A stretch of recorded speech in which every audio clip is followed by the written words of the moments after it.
All right, welcome to another 6-minute quick win in B2B Sales Magic. Now, as you know, I am a big fan of collabs, and I recently finished a webinar collab with Kira Krims, and I wanted to share my lessons learned with you from that experience, especially because we chose a very unique webinar format and we tested paid ads. So first, we chose the format of 30 minutes plus 30 minutes of optional Q&A, which is actually an inspiration from Catherine because I saw that's how she ran her Friday webinar series. Now, this format gives you the ability to advertise as a 30-minute mini webinar as opposed to a 60-minute webinar, which could potentially help with registrations and conversions. So given the 30 minutes, here's the breakdown of the timing that we used. 3-minute intro plus 2 minutes live bonus plus 10 minutes per speaker talking, both me and Kira, and 5 minutes of CTA. Now, we had 11 people register and 8 showed up, which was a 72% show up rate. Now, I believe that was helped by live bonus, which is a tip that I learned from Amy Porterfield.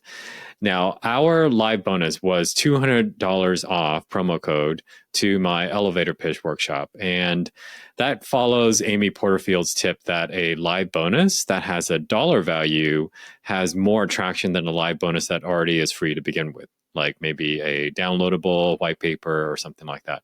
Now, in terms of promotion, we split on social. So Kira and I, plus, I had people in the community help spread the word and so on. It was shown in Kira's newsletter and mine. Kira had a mailing list, so she did that as well. And then I did cold email outreaches. And then finally, and probably the one that you're most curious about, is LinkedIn paid ads.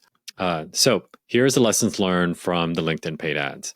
So I ran a 40-second video ad 10 days before the webinar.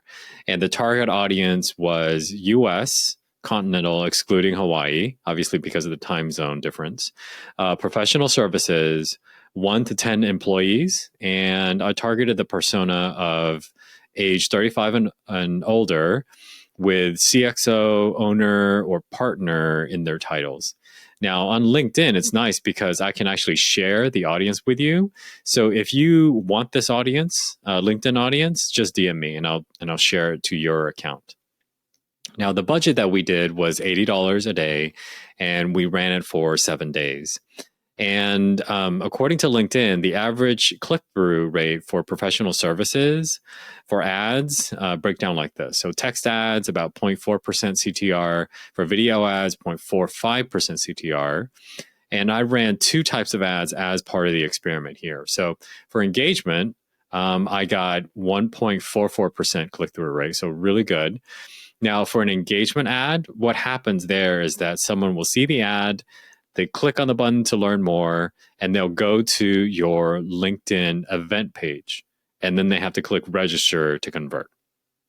Now, the second type that I did is the lead gen, which got a 0.46% click-through rate.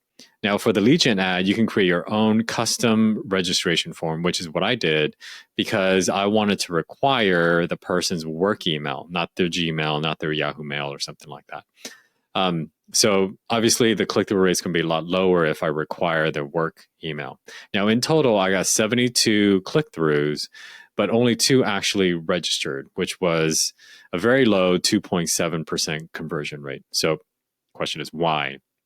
So here are some of my lessons learned based on that.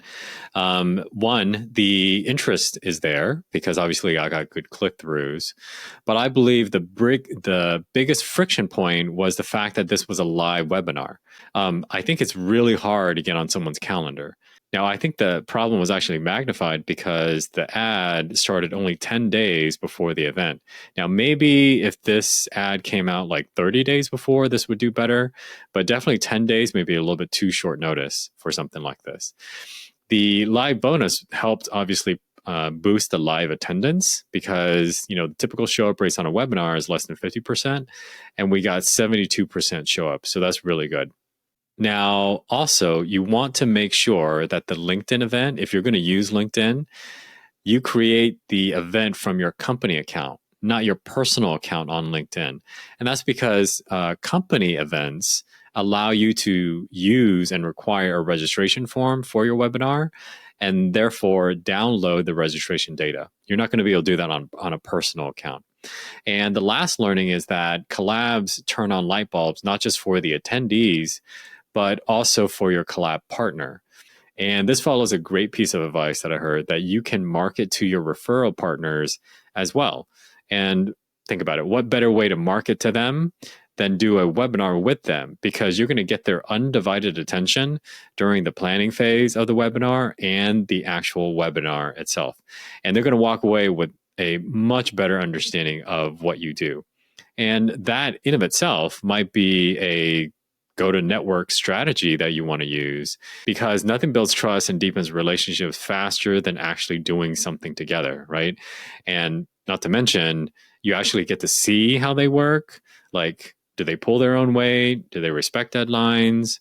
Which could be a really nice way to vet your potential referral partners. Now, best of all, you get to walk away with co-created assets that you can use. In this particular case, there's webinar. And I had a great time doing this with Kira. And so my immediate next step is to record an HD version of our webinar, make it on demand, and turn it into a lead magnet. And second of all, obviously to do another collab with another partner. Now, if you want the planning template that I put together for both Kira and I, here is the link to go grab it.